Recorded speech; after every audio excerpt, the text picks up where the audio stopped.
Bonjour à vous, fans de pop culture. Nous sommes enfin de retour pour notre longue rétrospective des films One Piece. Et aujourd'hui est un beau jour, le ciel est bleu, les oiseaux chantent et on va aller critiquer un film qui va essayer de nous consoler vis-à-vis de la dernière review.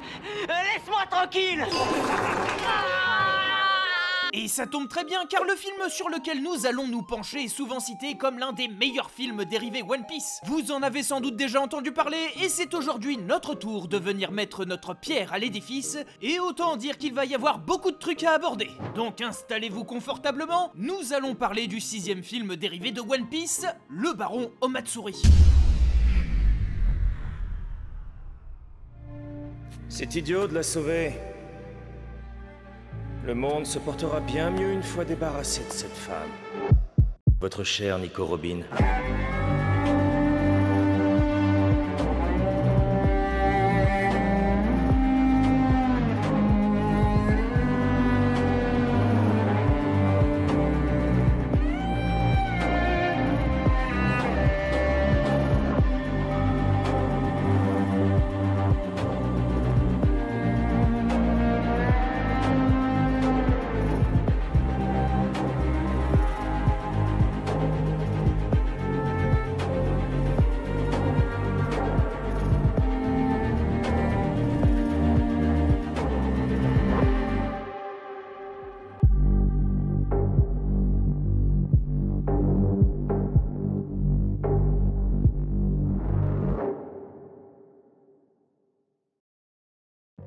One Piece en 2004 au cinéma, disons que c'est pas la grande forme, hein. Malgré la petite stagnation au box-office du dernier film et les nombreux mauvais retours, la Toei ne se démonte pas et poursuit son objectif de production annuelle pour le grand écran. Après tout, le manga et l'animé sont toujours aussi populaires, donc on ne va pas lâcher l'affaire. Mais disons que ça va être un peu compliqué. Pour la réalisation déjà, on pourrait se dire que le studio va pas trop s'embêter. Comme d'habitude, on reprend les mêmes et on recommence, comme ça on reste sur une certaine continuité.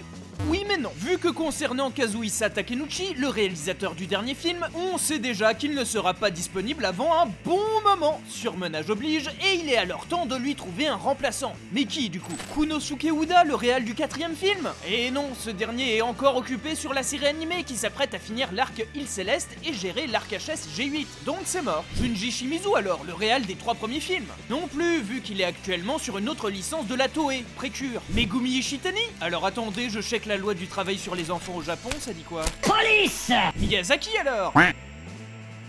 Mamoru Hosoda?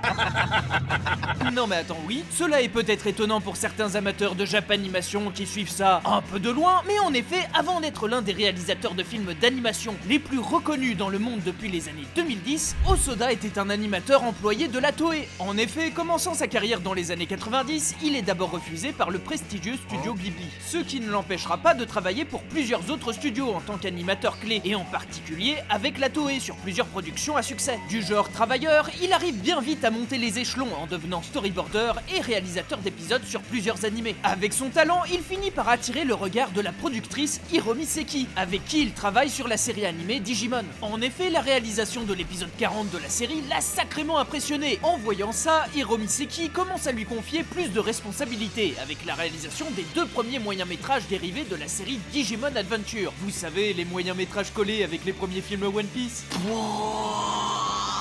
Des films qui sont ma foi très intéressants, notamment rien que pour leur chara-design qui change grandement de la série animée. Ces films reçoivent d'ailleurs un retour très enthousiaste de la part du public et de la critique, et imposent un peu plus Hosoda comme un animateur talentueux avec une vision bien à lui. Contrairement au film Digimon qui est sorti chez nous, hein, parce que si vous l'avez acheté à l'époque comme moi... Je suis désolé pour vous, hein. Bon, outre cette digression, tout semblait aller pour le mieux dans la carrière de Hosoda, jusqu'en 2001, où quelqu'un vient toquer à sa porte pour lui proposer une énorme opportunité. Et c'est à partir de là que tout va basculer. La dépression. C'est agaçant, hein. En 2003, Hosoda travaille encore et toujours pour la Toei. Et pour ne pas trop en dire, disons que l'opportunité qu'on lui avait présentée l'a complètement cassé. Et ce dernier fait un peu profil bas dans l'industrie. Et malgré plusieurs soutiens au sein du studio Toei, aucun de ses projets indépendants de long métrage n'est accepté par le studio. Mais grâce à eux, il réussit à obtenir tout de même la réalisation de l'épisode 40 de Oyamo Doremi. Et putain, rien qu'à la gueule de l'épisode, ça se voit. Et je dis pas ça parce que je trouve la série pas mal et que je l'ai vue en entier étant gamin et je crois que je commence vraiment à trop me livrer à vous. La réalisation de cet épisode aura pour conséquence d'à nouveau attirer l'attention sur lui, et surtout celui de Masao Maruyama, le président de Madhouse de l'époque, qui va carrément lui proposer un projet de long métrage dans son studio. Putain le bol. Content. Cet événement permettra à Hosoda de se remettre vite sur pied, et avant de quitter le studio Toei pour aller à ses futurs projets en tant que freelancer, la boîte décide de lui confier les rênes du prochain long métrage One Piece. Parfait projet de revoir pour le studio qui lui a presque tout donné, mais avant de s'atteler à ce projet assez ambitieux, il part se familiariser avec la série, avec l'épisode 199 de l'animé, pour un peu se faire la main sur cet univers, et même sélectionner sa future équipe pour le long métrage. Salutations, amiral Jonathan. Just take all my money. Et se sachant parti du studio après ce film, et qu'un autre projet l'attend, il va commencer à l'aborder de manière très libre. Liberté qu'il va user en s'entourant de pas mal de jeunes talentueux, quitte à changer la composition classique d'une équipe d'animation. Pour vous donner une idée, on n'aura pas moins de 3 chara designers qui seront eux-mêmes les 3 directeurs d'animation, avec en prime 3 assistants réalisateurs pour aider Hosoda. Au chara design et à la direction de l'animation, on retrouve Shikachi Kubota, qui sera également son réalisateur assistant, Takaaki Yamashita, qui a déjà travaillé avec Hosoda sur les 2 premiers moyens métrages Digimon, et Sushio, un futur animateur habituel du studio Trigger et futur chara designer de la série Kill la Kill. Don't lose your way, your mind, we have to be as one. C'est bon. Peu de sang douceur, c'est encore meilleur. Quant au scénario, on retrouve Masahiro Ito. Et non, rien à voir avec le Ito de la Team Silent. Non, si on parle de Masahiro Ito, l'écrivain d'émissions de variété. Alors je sais ce que vous vous demandez, qu'est-ce qu'il vient foutre dans un projet de film comme One Piece? Ben j'en sais presque rien, mais je peux vous dire qu'avec ce film et le 7ème, ce seront ses seules implications au cinéma. Et pour Hosoda c'est pareil, il n'est pas emballé par le premier jet du scénario et nous gratifiera même de ce petit commentaire après l'avoir lu. Je sais cette merde. En effet, vu que le film 5 avait été jugé bien trop sombre par la production, la décision a du coup été prise d'aller carrément à l'opposé en se dirigeant vers un film léger et comique, sur une île avec plusieurs épreuves amusantes contre lesquelles nos personnages vont se confronter. Donc oui, là on commence à comprendre pourquoi on a engagé un scénariste spécialisé dans les jeux télévisés, donc autant vous dire que Hosoda il va pas mal réécrire le scénario, hein, les motivations des personnages, le ton global et la morale de fin du film. En fait quasiment tout. Et honnêtement, vu ce que nous promettait le premier scénario, je vais pas lui donner tort. Sinon, au niveau musical, on sera limite surpris de ne voir que seul Koei Tanaka comme compositeur. Mais bon, tout le monde n'est pas forcément dispo quand on veut. Quant au thème de l'ending, on va le confier au groupe Kishidan, qui interprétera plus tard le 11e ending de Naruto Shippuden, complètement oubliable, et l'opening culte selon les japonais de la série Kamen Rider Ghost.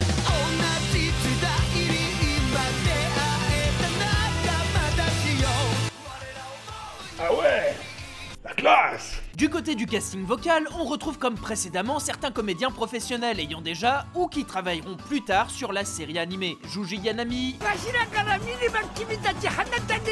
Makiko Omoto, 本当かしらなんか嘘くさいんだよね Misa Watanabe,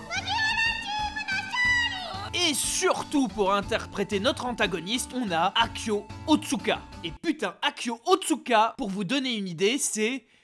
Oh, des extraits valent plus que des mots. 僕を誰だと思ってんの娯楽純粋だよ。王とは誰よりも鮮烈に生き諸人を見せる姿を指す言葉。ワム目覚めたまえ我が主たちよ。 Bon, sinon on n'y échappe pas encore une fois, mais la production a également choisi quelques personnes étrangères au milieu. Nous avons d'abord le jeune Sosuke Ikematsu, 15 ans à l'époque, pour le petit rôle de DJ Kappa. C'est un jeune acteur prometteur de l'industrie qui s'est fait remarquer pour son petit rôle dans Le Dernier Samouraï de Edward Zwick, avec Tom Cruise. Aujourd'hui, c'est un acteur prolifique dans son pays qui a reçu plusieurs prix et que l'on peut voir autant dans des petits films d'auteurs à succès comme Une affaire de famille de Hirokazu Koreeda, ou de bons gros blockbusters locaux comme le dernier Kamen Rider de Hideaki Anno. Et en plus de cet acteur, on a Takeharu Konimoto dans le rôle du papa pour La Famille Pirate. Alors lui par contre, c'est ni un seiyuu ni un acteur, c'est un joueur de shamisen.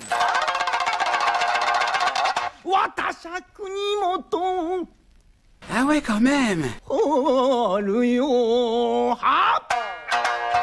Il est accro ce pauvre garçon. Et en plus c'est un musicien très connu au Japon pour son style assez original et à contre-courant des techniques traditionnelles, vu qu'il était l'un des seuls joueurs de shamisen connus qui jouait du bluegrass, un style de musique né aux USA dans les années 40 qui mélange le blues et la country, ce qui donnait un résultat plutôt étonnant je dois dire.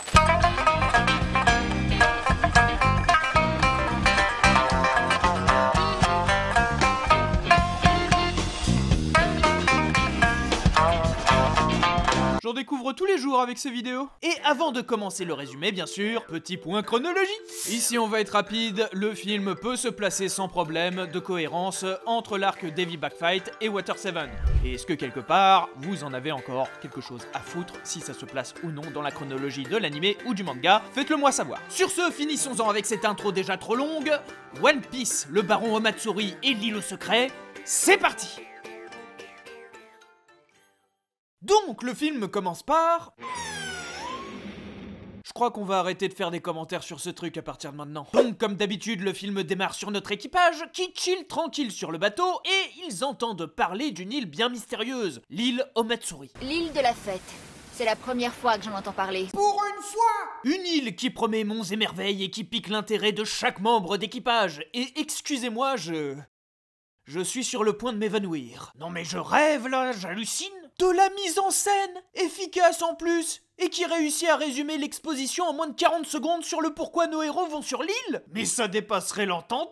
On en reparlera en analyse, mais putain, dès les premières secondes. Du coup, après cette intro, nous avons notre titre, et la mimique classique de Hosoda qui commence le plus souvent ses films avec un ciel et un avion qui laisse une traînée de fumée. Donc, tout l'équipage arrive sur l'île, et comment dire, ils sont... un peu circonspects et douteux. Enfin, sauf un. On est arrivé. C'est bizarre quand même. Couchez, les filles, couchez! Nos amis sont d'abord méfiants, mais ils finissent par trouver la cité, qui semble tenir toutes ses promesses. De plantureuses créatures. Elles sont franchement ravissantes. Mais leur arrivée va vite se faire remarquer. Prince Ali, sa seigneurie, Ali Ababwa. Cette introduction grandiloquente est celle du baron Omatsuri, qui accueille notre équipage avec joie et se dit prêt à satisfaire tous leurs désirs. Cependant, le groupe va devoir passer l'épreuve infernale. L'épreuve infernale. Une épreuve. Infernal. Metal Gear. Eh, mais c'était pas sur la brochure ce délire! Lisez les petites lignes. Et toutes ces joies et raffinements se feront sous condition de succès de l'épreuve infernale. Si échec il y a, la mort qui pourrait s'en suivre n'est en aucun cas la responsabilité de l'hôtel. Veuillez agréer monsieur madame de nos salopes! Du coup, sans qu'ils aient trop le choix, tout le monde s'exécute et le jeu peut se mettre en place.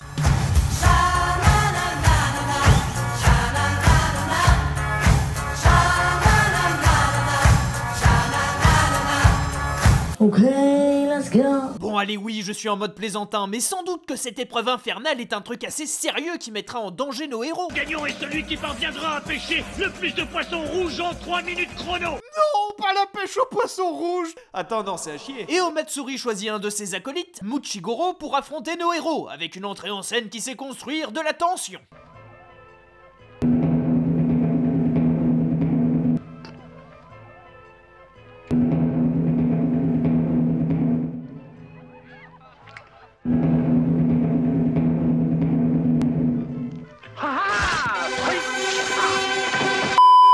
Usopp se désigne pour affronter Muchigoro. Après tout, de la pêche au poisson avec une épuisette, ça devrait pas être trop compliqué. Alors mon pote, c'est tout ce que t'as dans le ventre?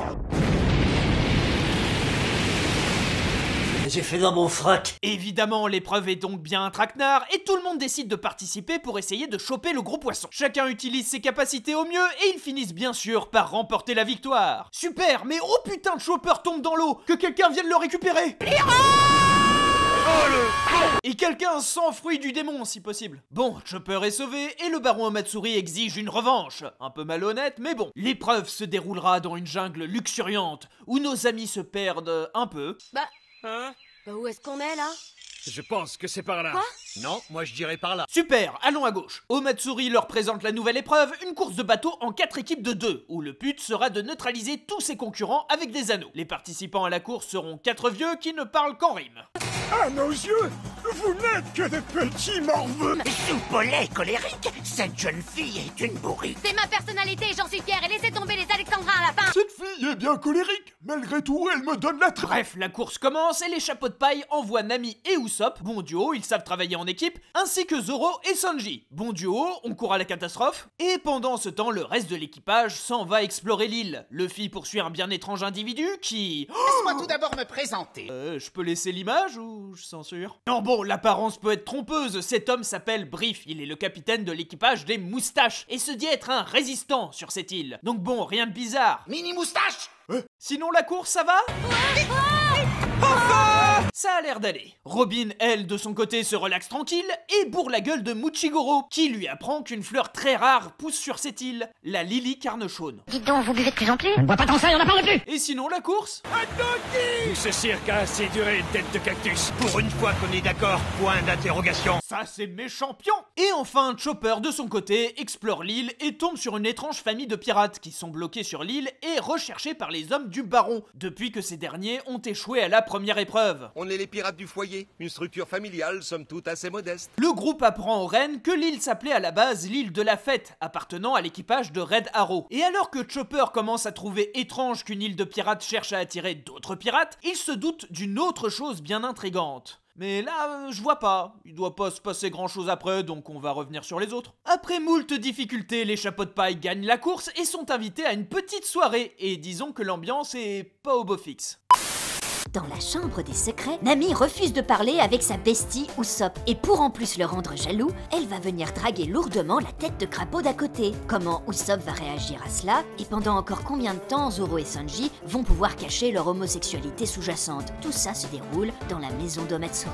Tout le monde continue à se prendre un peu la tête. Sanji va faire du patin sur plein de chats pour prouver que c'est lui le meilleur sauteur de nouilles du coin. Usopp s'éloigne du groupe frustré et tombe sur un drôle de personnage. Comment il déchire trop ton chapeau, mec? Bon, je pense de toute façon que ça ira pas plus loin, autant revenir sur le groupe. Nami bourre la gueule de Muchigoro, encore. Dis donc, je bois de plus en plus. Tu ne bois pas tant que ça et on en parle plus. Pour avoir des infos sur le baron, et autant dire qu'il ne tarit pas d'éloges, hein. Oh, on est extrêmement puissant, rien d'étonnant là-dedans, parce qu'après tout, c'était le baron, notre capitaine.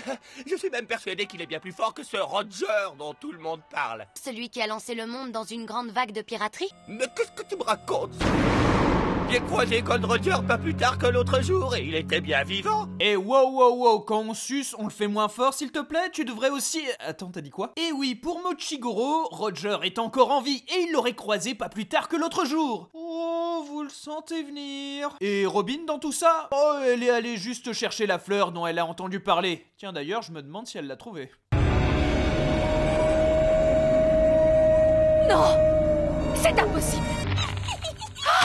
Luffy, Zoro, Sanji et Nami se rendent vite compte que plusieurs membres d'équipage disparaissent et là, il y a clairement un malaise qui s'installe chez moi. Le baron profite de l'occasion pour enclencher une nouvelle épreuve, une chasse à l'homme contre 100 carabiniers. Dans la panique, tout le monde se sépare, sauf Luffy qui tente de prendre Omatsuri en 1 contre 1. Mais il se fait vite sauver par Brief, notre moustachu préféré. Fils de pute, où est-il passé? Les autres malheureusement n'ont pas cette chance et se font tous capturer, même si Zoro s'en sort avec quelques honneurs. Démon! Slash! Bah, tu disparais pas? Luffy se réveille chez Brief qui lui propose un bon lait de chèvre des montagnes. Ah, le lait de chèvre d'Autriche, ce pays a apporté que des bonnes choses. Brief explique à Luffy qu'il a perdu son équipage face au baron Matsuri qui fait tout pour semer la discorde au sein des équipages, vu qu'une équipe soudée est tout ce qui le répugne. Et il le prévient bien sûr qu'il ne faut en aucun cas partir l'affronter seul et que... Pendant ce temps, Chopper se réveille et s'apprête à se faire absorber par cet énorme tube qui est en fait la fleur Lily, qui absorbe les pauvres gens qui viennent sur cette île et permet au baron de rajeunir son équipage et de les garder en vie pour l'éternité. Et disons les choses, on va entamer la partie du film qui est vraiment pas la plus drôle. Ah ça non. Chopper découvre donc tous ses amis absorbés par la plante et plein de désespoir, la petite fille de la famille pirate tente de l'aider. Et bien sûr, poussé et admiratif par le courage de sa progéniture, le paternel de la famille décide courageusement d'aller l'aider ou de reprendre sa fille et de s'enfuir comme un lâche. Waouh, c'est chaud quand même. T'es qu'un lâche!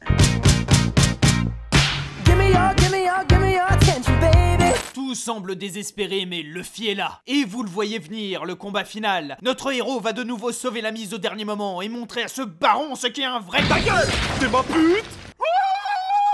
Heureusement, notre ami à la moustache vient le sauver in extremis et tout le monde se retrouve dans le quartier général pour discuter de la suite. Sortez-vous les doigts du cul! Bon, à ce moment-là, autant dire qu'on a tous perdu un peu espoir, mais non, puisque la petite fille de la famille pirate semble avoir un don bien spécial, lui permettant d'entendre les voix qui sont à l'intérieur de Lily, et cette dernière confirme à Luffy que ses amis sont bien encore en vie. Mon cœur, je ne savais pas que ton ouïe était aussi développée. Et on va rajouter père attentif à la liste des nombreuses qualités de ce personnage. Luffy s'en va pour le deuxième round avec l'aide de son nouvel ami et enfin oui, il défonce la fleur Lily sur le sol avec une scène dantesque qui m'a laissé...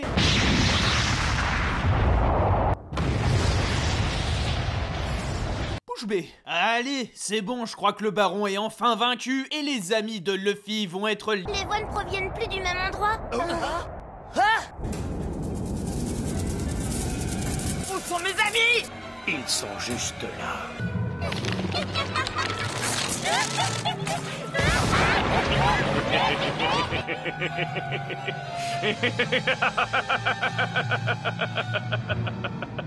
Maman, je veux plus regarder One Piece. Fortes. Luffy se prend une pluie de flèches, littéralement, qui représente chaque jour de solitude qu'aurait subi le baron depuis son accident, et le nombre de fois qu'il a pleuré ses amis. Et est-ce que là on n'est pas sur une grosse ambiance? Notre héros entend les voix de ses amis qui l'appellent, au loin, et il tente désespérément de les atteindre. Et c'est à ce moment pivot que notre paternel retrouve ses couilles, lorsque sa fille lui apprend que grâce à son ouïe, elle a toujours su que son père était un couard, lâche, menteur et imbu de lui-même, mais aussi un père aimant qui ferait tout pour ses enfants. C'est que tu fais toujours de ton mieux pour essayer de nous faire plaisir, tu te donnes toujours tant de mal. Je sais que t'es fort, t'es même le plus fort du monde. C'est papa le plus fort. Et sur cette superbe déclaration, ce dernier se jette sur le baron et lui décoche une flèche. Bon, sympa la contribution, mais une flèche ça me paraît un peu léger, non? Oh la vache! Je suis le chevalier d'or du Sagittaire. Et par cette seule et unique flèche, je vais mettre fin à ton existence. Toutes les flèches du baron disparaissent, Luffy lui décoche un point assez fort qui le... bute, je suppose. Tiens, prends ça dans ta gueule. Luffy se réveille à la douce voix de ses amis. Qu'est-ce que tu fabriques? C'est pas un endroit pour piquer un somme. Tout le monde va bien, le soleil revient et notre film se termine ainsi sur un plan de Luffy rayonnant de joie. Voilà! Je vais enfin pouvoir le dire, et vous savez que dans l'émission PUDG, ça se fait plutôt rare, mais j'ai adoré mon visionnage. En vrai quand même, je pouvais pas tomber sur mieux pour conclure cette partie de rétrospective des films One Piece. Après tout, on est devant l'exemple parfait de ce que je peux attendre de ce genre de film dérivé de séries animées. Mais ça on pouvait s'en douter vu combien la réputation de ce film le précède. Il a déjà eu pas mal de vidéos d'analyse dédiées, et c'est limite le film tiré de licence shonen à avoir eu le meilleur retour critique. Et c'est pas difficile de comprendre pourquoi. De la merde. De la merde. De la merde. De la merde, de la merde. C'est une œuvre qui fait une proposition atypique et rafraîchissante pour la licence, et elle impose sa propre patte sans pour autant oublier l'esprit profond du manga qui l'adapte. Et tout ça, on le remarque dès les premières secondes. Ton règne de terreur est terminé, je vais te renvoyer au pays des ombres, et pour toujours. Non, arrête, tu es devenu complètement fou. Athéna!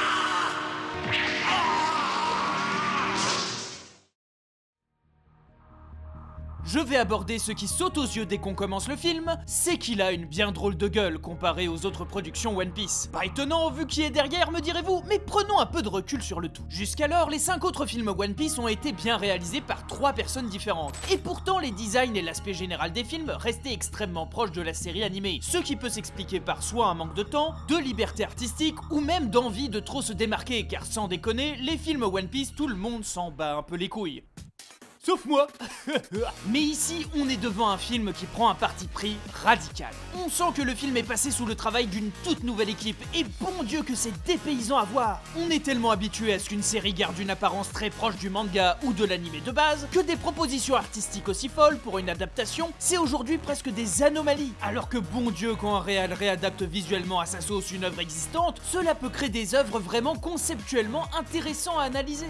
Alors, Dio, elle te plaît ma barrière métapsychique? Dans One Piece 6, par rapport à l'anime et le manga, les designs sont bien plus simplifiés dans leurs traits et cartoonesques dans leurs mouvements. Osoda fait partie de ces animateurs partisans du tout pour le mouvement. Il cherche à tout prix à ce que ses personnages se déplacent ou bougent de manière organique. On pourrait parfois à la limite soupçonner l'usage de rotoscopie sur certaines scènes. Cet aspect réaliste des mouvements combiné à des expressions parfois très exagérées donne un mélange exquis qui peut facilement osciller entre un ton sérieux et sombre avec une ambiance comique et loufoque. Et c'était un peu le but du film, de nous plonger dans une œuvre qui sait trouver l'équilibre entre la comédie déjantée que présente l'île, en apparence, et ses sombres secrets cachés. Et même là, on n'est pas non plus sur un cas où on utilise les traits exagérés et disproportionnés pour uniquement créer de la comédie, comme on le voit souvent dans d'autres productions. Bien au contraire, en exagérant les traits ou en faisant bouger les personnages de manière étrange, on peut créer un vrai malaise chez le spectateur, comme la scène où Luffy se prend une tonne de flèches et se retrouve désincarné avec une démarche de zombie, ainsi qu'une peau grisâtre qui semble indiquer que le corps pourrit déjà d'avance. Vraiment, ces salauds ont réussi à me faire dire « Ah oui, Luffy est vraiment dans la merde, je l'ai jamais vu comme ça. » Parce que bon, Luffy assommé qui pisse le sang, on le voit assez souvent, mais un Luffy dans cet état-là, c'est pas une habitude, hein. Enfin, du moins à cette époque. Et c'est là où j'adore ce film, c'est qu'il se démarque de plusieurs manières. Le fait d'avoir plusieurs directeurs d'animation et de character designers a dû être un vrai challenge organisationnel, mais on ne peut que s'incliner devant un tel résultat. C'est fluide, beau, et cela nous hype presque pour chacune des épreuves que présente l'île. Ma préférée restant la battle sur le grill en patinage artistique. C'est clairement le genre de délire qui me fait triper et me donne faim par la même occasion. Même au niveau de la réalisation, enfin on arrive à être clair et efficace pour accompagner notre histoire. Par exemple, rien que la toute première scène du métrage qui sert d'introduction aux enjeux de l'intrigue. Une habitude pour les films One Piece qui s'en sortaient plus ou moins bien, mais on sentait tout de même à chaque fois que c'était fastidieux. D'habitude, on avait Nami ou Robin qui parlait, tout le monde écoutait, et puis hop, on y go, parce qu'on n'avait pas d'argent et Luffy pillait la trésorerie. Mais ici, on est sur un autre délire. D'abord, Robin lit un papier vantant les bienfaits de l'île Omatsuri sur un cadre où on la voit accompagnée d'un Usopp méfiant et d'un Zoro désintéressé qui ne fait que s'entraîner. La brochure ne leur inspire pas confiance, mais au fur et à mesure que Robin lit le prospectus, les chapeaux de paille finissent par tous être convaincus de cette destination. La scène est rythmée sur deux plans. Le premier sur Robin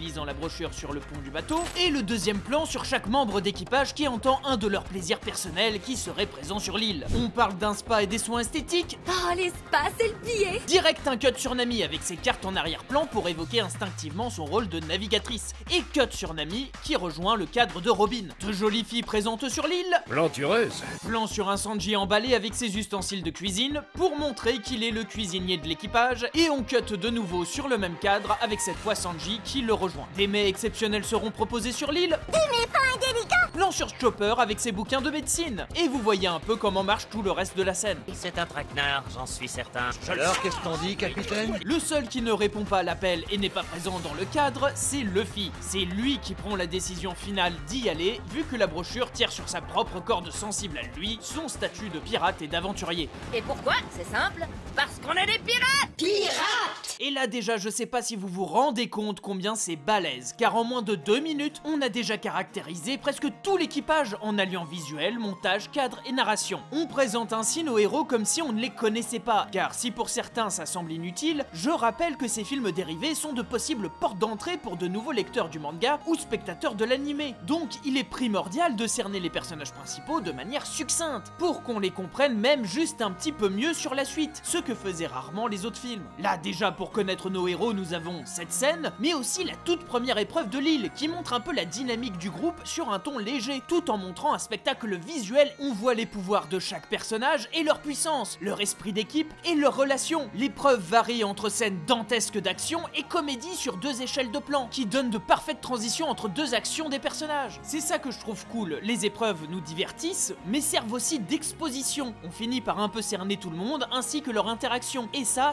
va s'avérer essentiel pour la suite de l'histoire. Et niveau réel, pour vous montrer qu'ils se font toujours chier, la scène de la jungle est un bon exemple. Nos héros se retrouvent un peu paumés, et la caméra passe sur un point de vue subjectif, comme si on était présent avec eux, et ça nous permet d'encore mieux apprécier leur dynamique de groupe. N'importe qui l'aurait filmé en mode extérieur, où on voit tout le monde paumé dans un cadre un peu éloigné, mais là non, on cherche à tous les moyens de nous intégrer à l'équipage de Luffy, pour qu'on soit encore plus impliqué lorsque le groupe finira par se briser. Et encore pour vous montrer combien la notion de groupe est montrée par des images, nous avons ce plan, où l'on met en avant le reflet troublé de nos personnages dans l'eau, pour mieux illustrer illustrer leur perte de repères. En y réfléchissant bien, où est passé Chopper? Ah, apparemment, il a dit à Robin qu'il ne serait pas long. Au fait, vous savez où est passé Chopper? Je viens de dire... Tiens, il est où, Chopper? Bordel de merde, qu'est-ce que je viens de vous dire? Même lorsque le plan change et nous donne une vision d'ensemble de tout l'équipage, les unissant ainsi dans un seul cadre, on remarque que tous les personnages ne se regardent même pas, à l'exception de Usopp qui sent la supercherie et la montée d'une tension au sein du groupe. Et les seuls personnages qui semblent ne pas s'en rendre compte de cette tension, ce sont ceux qui sont de dos, Luffy et Robin, bien plus concentrés par les mystères que présente l'île que par les conflits naissants au sein du groupe.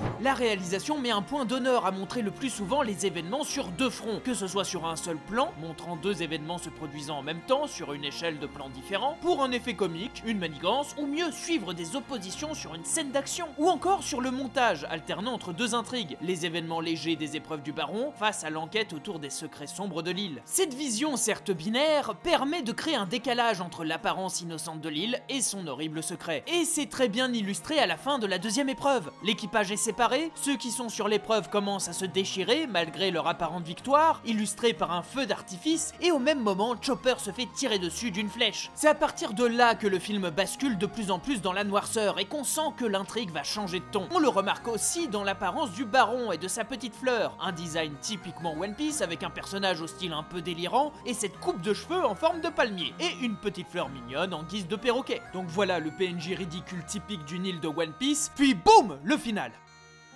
C'est très beau.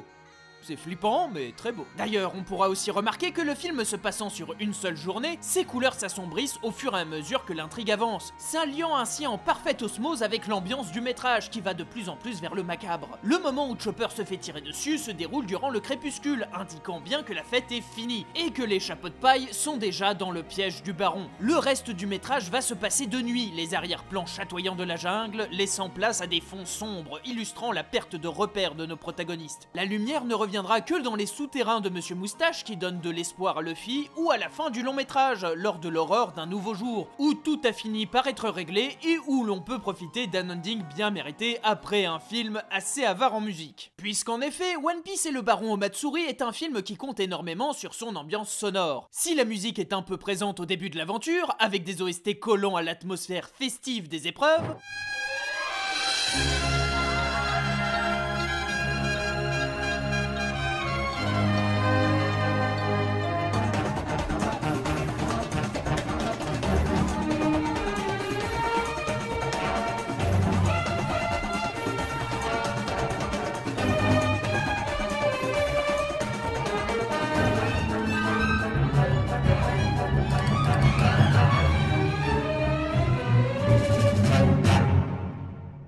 elle se fait d'un coup de plus en plus discrète, et quand elle revient, c'est pour une musique plus sombre et lancinante, décrivant parfaitement la menace que représente le baron.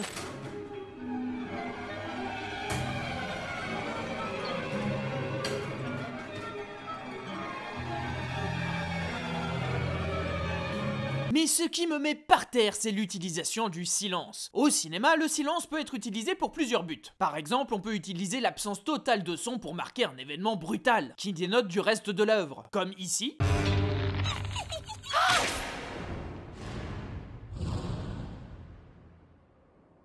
Ou pour marquer une certaine gravité de la situation et nous laisser comme seul bruit l'essoufflement d'un personnage qui semble à bout, comme là. Que choisis-tu? Tu veux vivre ou mourir?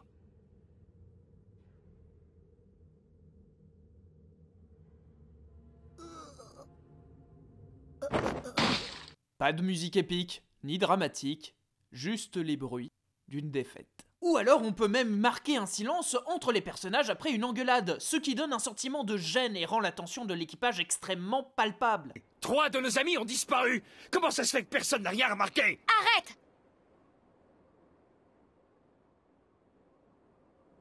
Et c'est exactement ce qu'il fallait pour illustrer les relations brisées des membres de l'équipage, qui ne semblent plus se comprendre. Je vous jure, c'est limite perturbant d'avoir autant d'idées visuelles et sonores pour un film qui est à la base un dérivé d'une série animée du Jump. Mais le résultat est là. Le film est donc non seulement compréhensible dans l'histoire évoquée par ses dialogues, mais il est aussi parfaitement accompagné visuellement et auditivement, nous aidant à comprendre le thème du film, les liens que nous forgeons, leurs forces et leur fragilité. Qu'est-ce que je vois là, des glaïeuls? Je savais pas qu'il y avait des glaïeuls à la ferme. Ouais, de toute façon... Ça pousse à la ferme, ça, des glaïeuls? Ouais, J'aurais jamais cru à la ferme voir des glaïeuls. Justement, tu la fermes, glaïeul, que je t'explique. Si le film s'est fait remarquer, ce n'est pas seulement pour ses visuels, mais aussi pour son histoire, qui est, disons-le, surprenante. On est pourtant au début en terrain connu, avec une île aux airs sympathiques sur lequel l'équipage va démontrer leur pouvoir dans des épreuves distrayantes et teintées de comédie.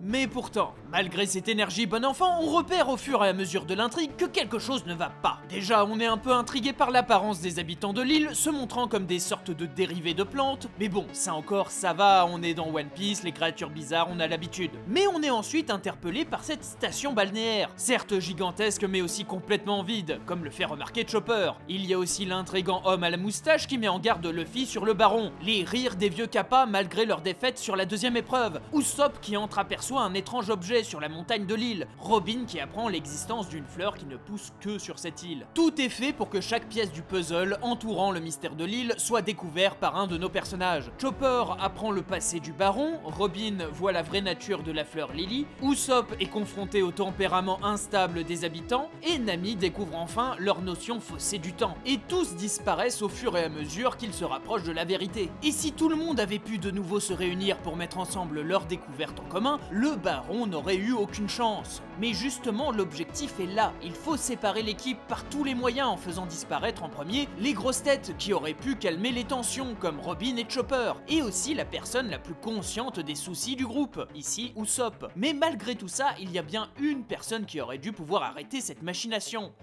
Et ça, bah c'est Luffy. Car bon, si les épreuves rigolotes font évidemment référence au Davy Backfight, les disputes internes de l'équipage sont bien plus inspirées des prémices de Water 7, dont les chapitres sortaient pendant la production de ce 6e film. Mais là où Water 7 vient plutôt développer les personnages de Usopp et Robin, dans le film, on s'intéresse bien plus à la figure du capitaine et à sa responsabilité vis-à-vis de son équipage. Tout ça, c'était ton idée.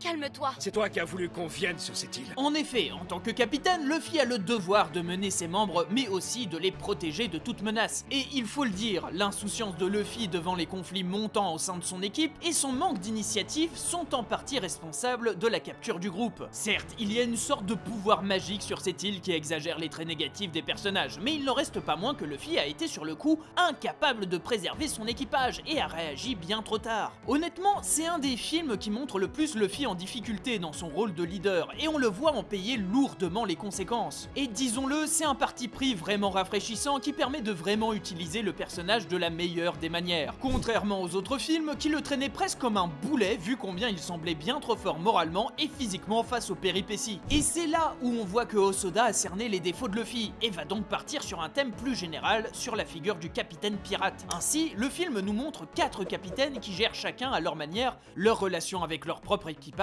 et donne plusieurs visions du leader pirate. Je m'explique. Dans ce film, Luffy est confronté à la question de ce qui fait un bon chef et il va être face à plusieurs visions. Nous avons d'abord celui du père, il n'est jamais vraiment nommé, un capitaine pirate mais surtout un père de famille qui est prêt à tout pour protéger ses enfants. L'idée de les perdre lui est tellement insupportable qu'il est prêt à faire les pires bassesses pour les garder en vie, mensonges, fuites et même abandon d'alliés potentiels si cela signifie préserver ses enfants. Hosoda met en parallèle la figure du père de famille avec celle du capitaine responsable de son équipage. Leurs devoirs sont après tout très similaires. Ils se doivent de préserver la sécurité de leur groupe et de prendre les meilleures décisions pour les protéger, même si cela signifie se faire détester par ces derniers. T'es qu'un lâche! C'est ça. Traite-moi de lâche si tu veux. C'est un peu le personnage imparfait qui va poser la question thématique de l'œuvre. Jusqu'où sommes-nous prêts à aller pour préserver notre famille? Et comment pouvons-nous gérer une telle perte éventuelle? Est-il même possible de surmonter une telle peine? Si je trouve que le personnage finit par trouver sa propre réponse de manière un peu facile, en voyant que ses enfants l'aiment malgré toutes ses actions et ses défauts, il a le mérite de poser les bases thématiques et de nous montrer un aspect très pragmatique pour la préservation de sa famille. Ainsi, le capitaine père pose la question. Nous avons 2 réponses diamétralement opposées en les personnes de Brief, l'homme à la moustache, et du baron. Brief, c'est l'ancien capitaine des hommes à la moustache qui a perdu tous ses amis et s'en est trouvé profondément affecté. Il était là à pleurer toutes les larmes de son corps, à me supplier à genoux de l'épargner. Il tremblait de peur et d'angoisse à l'idée de se retrouver seul au monde. Il faisait pitié. Malgré la douloureuse perte de son groupe, Brief va faire le choix le moins évident en essayant d'avancer et de résister au baron. Au lieu de fuir comme le père, Brief lui va comploter et même tenter de se faire de nouveaux alliés avec avec les chapeaux de paille pour anéantir Lily. Brief, c'est le capitaine qui a échoué à protéger les siens, mais qui fait le choix de garder espoir en l'avenir et continuer au nom de ses compagnons perdus. C'est un peu pour Osoda la figure d'exemple que doit suivre Luffy et qui lui permet de garder espoir. Tu as tout faux si tu crois pouvoir effacer le sentiment d'amitié qui soude les gens entre eux. Ce qui est l'exact inverse de notre grand méchant, le baron Matsuri, qui est sans doute le meilleur méchant qu'on a pu voir jusqu'à maintenant dans la saga de film One Piece. Après bon, la concurrence n'était pas très rude, dirons-nous, mais on aura de quoi se régaler plus tard. Donc oui, comme je le disais, ce qui est intéressant chez le baron Matsuri, c'est que c'est un personnage qui, comme Lille, cache sa véritable nature derrière un masque qui pourrait même le faire passer pour sympathique. Il a un style un peu délirant, un comportement léger et mauvais perdant, cependant rien de bien menaçant au premier abord. Mais, comme Lille, en elle-même, le baron devient au fur et à mesure de plus en plus sombre et étrange dans son comportement, pour au final éclater au grand jour comme un homme qui n'a plus rien et à qui il ne reste plus qu'une fleur, Lily, qu'il nourrit volontiers pour garder artificiellement ses compagnons en vie, et tout cela en échange de nombreux sacrifices. Un geste complètement égoïste pour ne pas avoir à affronter son échec et son deuil. Au final, c'est un personnage profondément triste, qui n'a jamais réussi à surmonter sa peine, et qui au fond est comme tous les autres capitaines de cette île, extrêmement attaché à son propre équipage, qu'il refuse de quitter. La scène qui m'avait le plus marqué avec lui était le moment où Chopper se fait manger par Lily et que le baron retrouve un Muchigoro de nouveau en pleine forme grâce à ce sacrifice. Alors qu'on avait il y a à peine 2 minutes un véritable méchant qui gloussait devant le malheur des autres. Battez-vous encore, disputez-vous. C'est bien la chose que je préfère, voir des amis se déchirer. On entreaperçoit ici le capitaine tendre et bienveillant envers ses compagnons. Je vous prie d'accepter mes excuses. C'est bon, ne t'en fais pas. Le plus important, c'est que tu sois en vie et en pleine forme. C'est tout ce qui compte, à mes yeux. Cette scène, elle donne tellement d'épaisseur au personnage, sans artifice ou flashback. Juste une scène où le baron semble sincèrement heureux. Et quand on l'oppose à sa forme finale quasi monstrueuse, on a vraiment l'impression de voir deux personnalités opposées. Et c'est ce qui fait que ce méchant bat tous les autres. C'est pas un enfoiré avec un trait de caractère maléfique. C'est un homme guidé par un sentiment de jalousie, de nostalgie et un refus complet de vouloir avancer. C'est aussi pour ça qu'il exècre Brief et Luffy, ils sont tous qu'ils détestent. Des capitaines qui ne se morfondent pas sur leur sort et ne se sont pas abandonnés au désespoir. Luffy d'autant plus car il possède un groupe aimant et coordonné, tout ce que désire retrouver le baron. Les amis ci, les amis là, ils n'ont que ce mot à la bouche. C'est du vent. C'est aussi pour ça que l'image des flèches du baron est géniale. Elle représente l'immense solitude du personnage et il inflige cette douleur métaphoriquement à Luffy, qui est complètement à bout. Ça raconte déjà plus qu'un fruit du démon Random Bonbon. Avec tout ça, on comprend pleinement que ce film a été construit et réfléchi de manière à montrer qu'il faut toujours s'entourer et savoir tourner la page d'événements traumatisants, que ce soit pour soi, pour les gens qu'on laisse derrière, ou pour ceux que nous allons rencontrer. Et au final, c'est ce que le baron apprend aux portes de la mort. Muchigoro, Keruchi, DJ, Koredek, les amis, ne partez pas, ne me laissez pas, je vous en supplie. Sans vous tous, je ne suis rien. Et ça, ça résonne pas mal chez Osoda. Dans la vie, il faut savoir aller de l'avant. Vous auriez dû vous faire de nouveaux amis. Comme lui, il l'a fait, par exemple.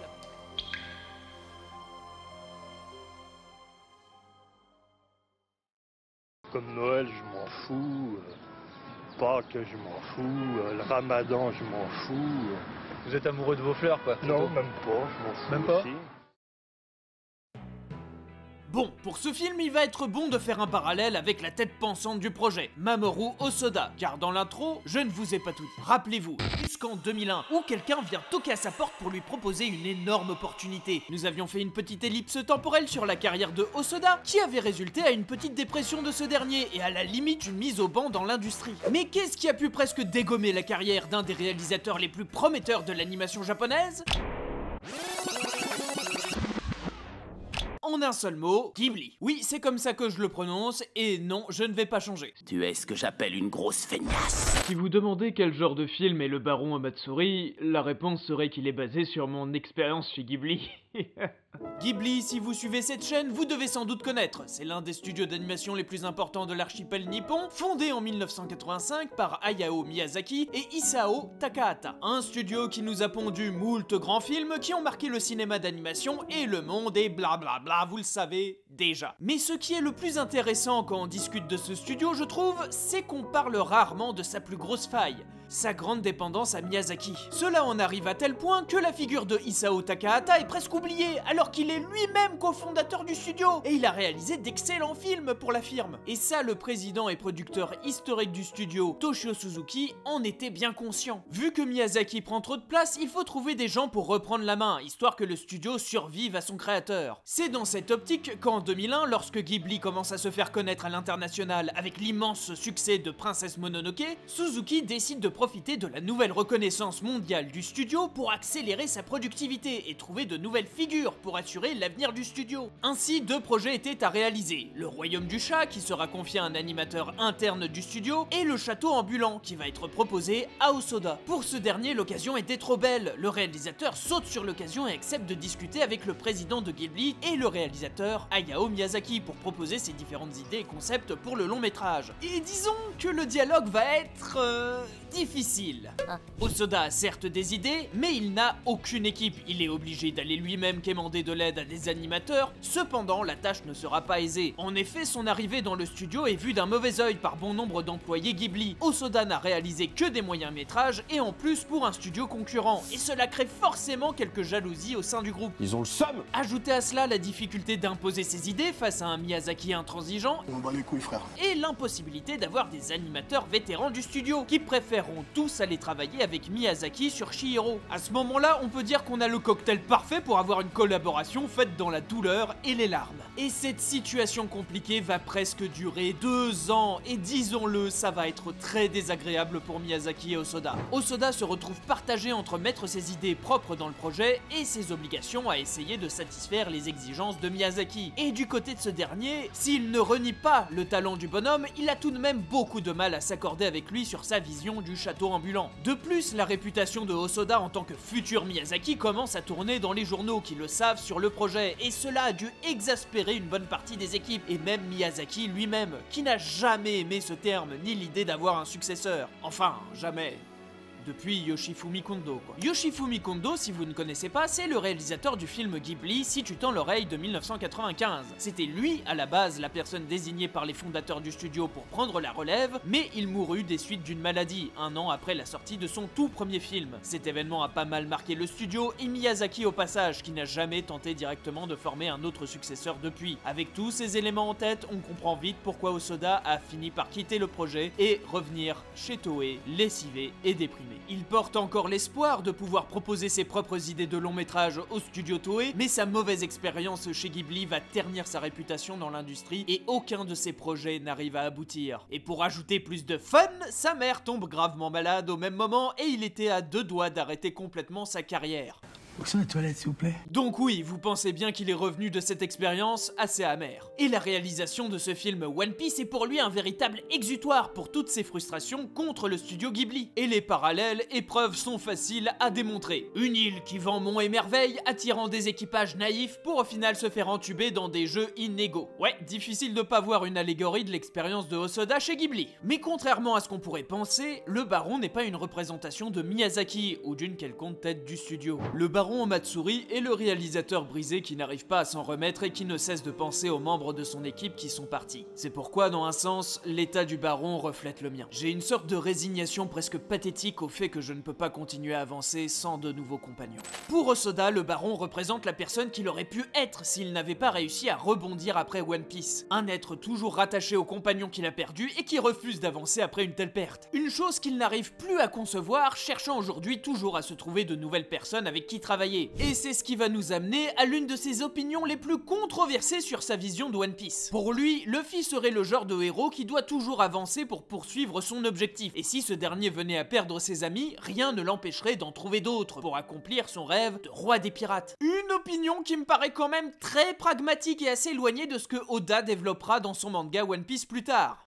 Parce que sans toi, Je ne pourrai jamais devenir le roi des pirates! Vous avez laissé entendre que même si Luffy perdait ses compagnons, il pourrait continuer à vivre et trouver de nouveaux compagnons? Oui, je pense que Luffy serait ce genre de personne. Je ne pense pas que ça fait de lui quelqu'un de froid. Par exemple, lorsque vous êtes à l'école primaire, vous avez des amis, puis vous passez au collège et au lycée, et vous vous faites d'autres amis. Mais n'est-ce pas normal? Passer du temps avec un vieil ami de confiance, c'est bien, mais cela veut dire rester dans votre zone de confort. Si vous ne faites pas de nouvelles rencontres, vous ne grandirez pas, vous ne serez jamais confronté à un monde différent du vôtre. Je pense que dans la société actuelle, les gens ont tendance à penser que c'est un problème. Ils se renferment sur eux-mêmes, ils rejettent la société et les nouveaux environnements, ce qui les incite souvent à parler de choses comme la dépression et l'inadaptation. C'est pourquoi je pense que Luffy sera capable de chercher de nouveaux compagnons. Une vision qu'on pourrait en effet voir comme peu idyllique, et même contraire à la vision de Oda sur l'amitié. Pour Osoda, l'équipage de Luffy sont des amis, mais des gens totalement remplaçables pour atteindre son but. Mais après, je comprends un peu où il veut en venir, mais ce n'est pas comme si Luffy ne faisait pas d'autres rencontres hormis son équipage. Cette idée en soi, je la trouve assez sombre et cohérente avec l'état d'esprit dans lequel Osoda a abordé le projet. Dans l'industrie de la Japanimation, on peut avoir des collaborateurs réguliers, mais il est toujours nécessaire de travailler avec de nouvelles personnes à chaque projet.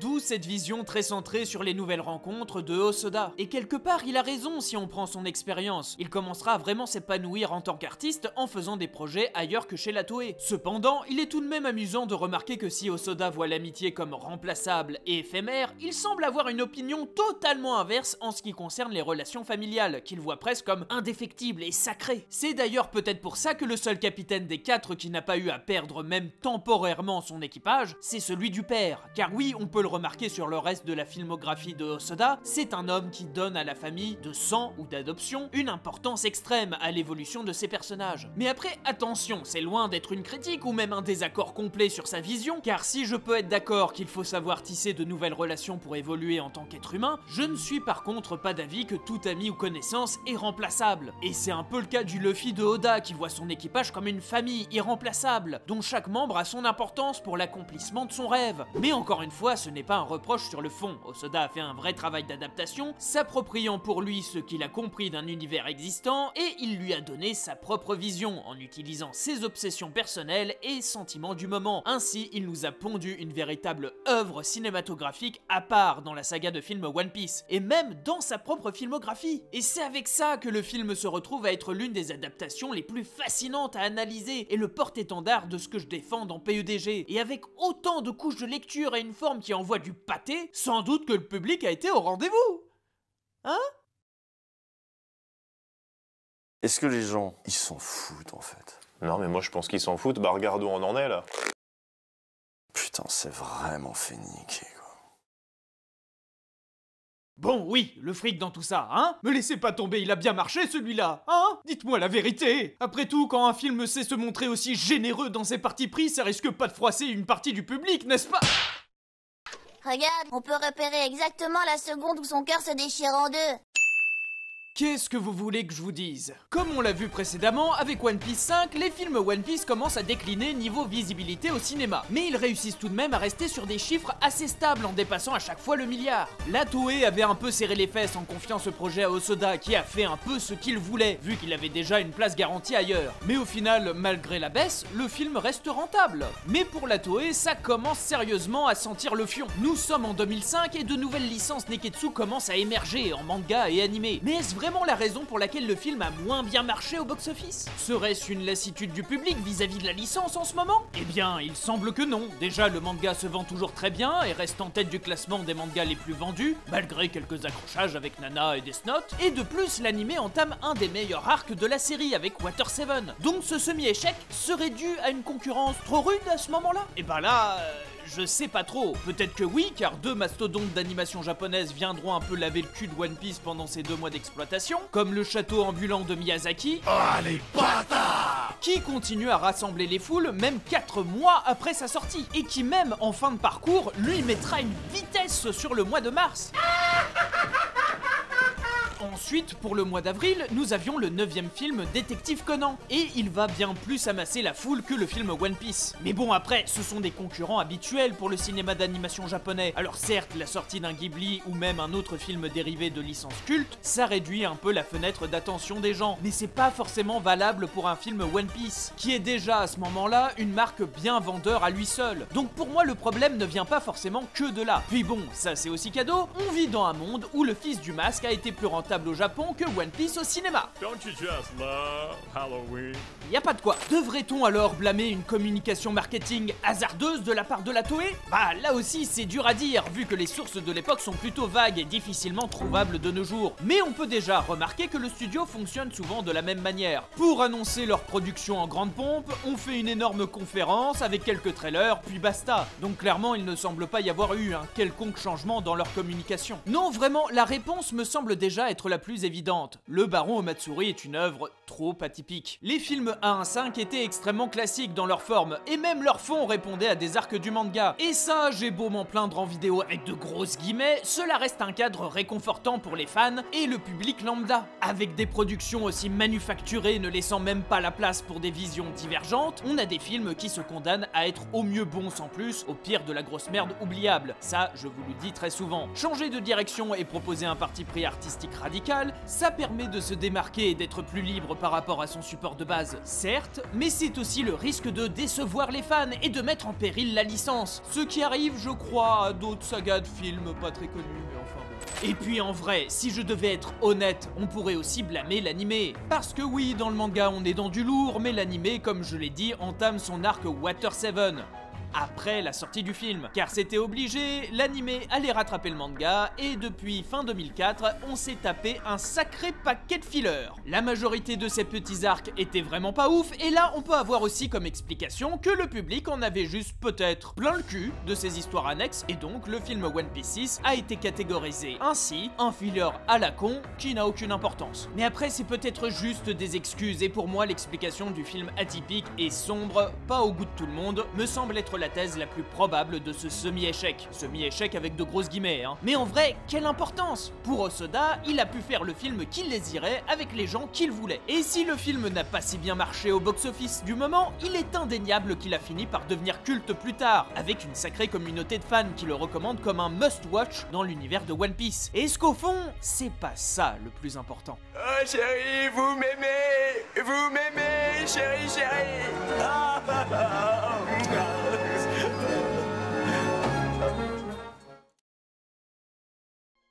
Peut-être que dans cette vidéo, vous m'avez trouvé trop élogieux, et il est vrai que dans mon analyse, j'ai eu très peu de choses à redire sur le travail de Hosoda, malgré un petit différend personnel sur sa vision de One Piece et du concept d'amitié. Mais après, est-ce vraiment nécessaire d'être à chaque fois l'enculeur de mouche et venir reprocher certains détails? Ouais. Bon ok, alors vite fait. On pourrait questionner quelques incohérences étranges, comme Chopper qui semblait avoir été neutralisé avant Robin, et qui pourtant n'a pas été donné à manger par Lily pour qu'on ait une scène dramatique. La famille pirate est clairement un rajout que l'on ressent de bien des manières, comme le fait qu'un seul des 3 enfants sert à quelque chose, avec un pouvoir sorti du cul qui lui permet de confirmer que les compagnons de Luffy sont encore en vie. Encore un peu facile pour faciliter quelques éléments scénaristiques, faut se l'avouer. Certains plans fixes peuvent être vus comme un peu hasardeux, et la fin, sans aucun épilogue, est assez abrupte. Mais au fond, ces défauts sont tellement noyés dans un océan de qualité que je m'en accommode bien volontiers. Si vous me suivez depuis mes débuts, vous savez que ces vidéos sont un peu une quête personnelle pour des propositions cinématographiques surprenantes, là où on les attend le moins. Et One Piece film 6 a pour moi eu le même effet que le film Cobra qu'on avait abordé précédemment. Un autre point de vue sur une œuvre existante, avec un parti pris original. Ma conclusion sur le film Cobra se rapprocherait énormément du film One Piece 6, donc je vais pas me répéter. Mais One Piece a pour lui des histoires de coulisses qui donnent corps à des intentions artistiques assez intimistes, qui vient même jusqu'à exprimer le mal-être de son réalisateur. Ça se voit dans ses thèmes, l'ambiance horrifique, le vilain et les dialogues qui ne sont pas anodins. Et c'est ce qui rend ce film si spécial à mes yeux. Contrairement aux autres films de la franchise qui ont été pris comme des commandes de studio, One Piece 6 a pour lui la vision propre d'un auteur qui avait quelque chose à exprimer via son art. Et c'est ça la base d'un artiste, quelqu'un qui pousse ses propres obsessions thématiques et styles dans ses œuvres, chaque travaux exprimant consciemment ou non un peu de la psychologie psyché profonde de son auteur ainsi que sa vision du monde. Hosoda fait partie de ces artistes qui ont une patte bien marquée, qu'on remarque presque dans tous ses films, et il a des sujets de prédilection comme les relations familiales et leur évolution dans le temps, les mondes virtuels et leur impact sur la réalité, ou encore la coexistence de notre monde avec le fantastique. Et il aborde toujours ses œuvres de manière très positive. Alors bien sûr, ça ne manque pas de drame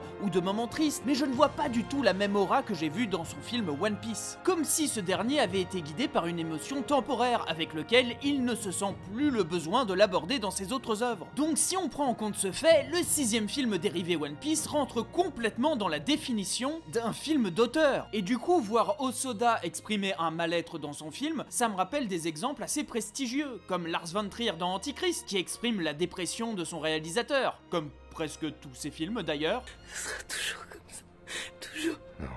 Non, ça va évoluer. Et ce sera encore pire. Oui.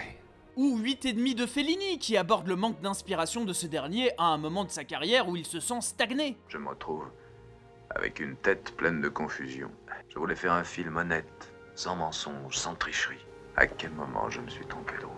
Et l'histoire du cinéma est remplie de ça, et tout autre médium artistique d'ailleurs. Et One Piece, le baron Matsuri, ça en fait partie. C'est One Piece vu par un Hosoda déprimé, et s'il a pas mal de points communs avec celui de Oda, il a aussi ses différences. Et ce n'est pas grave, c'est même très intéressant. Une adaptation se doit de trahir le support d'origine, pour surpasser sa condition de produit dérivé sans saveur. C'est le kit ou double de la création. Hosoda a marqué cette œuvre via ses expériences personnelles chez Ghibli. Il y a mis ses propres obsessions et lui a donné la forme qu'il voulait, même si cela dénote du style de Oda. Il a fait un travail d'artiste sur ce film, et je crois qu'il n'y a pas meilleure marque de respect pour le manga. D'ailleurs, il est un peu dommage que Oda ne soit jamais exprimé sur ce sujet, car là, sa réaction ou ses remarques m'auraient donné encore plus de grain à moudre. Mais je pense que j'arrive là, à bout de mon analyse et de ma conclusion. Pour finir, One Piece et le baron Matsuri, c'est très bien, intéressant dans son concept et dans ses intentions, et c'est pour ça que pour moi, il fait partie des meilleurs films d'animation dérivés de manga. Merci à tous d'avoir suivi cette vidéo, n'hésitez pas à liker et à vous abonner, ça soutient la chaîne, ça nous fait plaisir, ça nous récompense pour le travail fourni, et encore navré pour l'énorme retard qu'a pris cette vidéo, enfin retard, disons que la production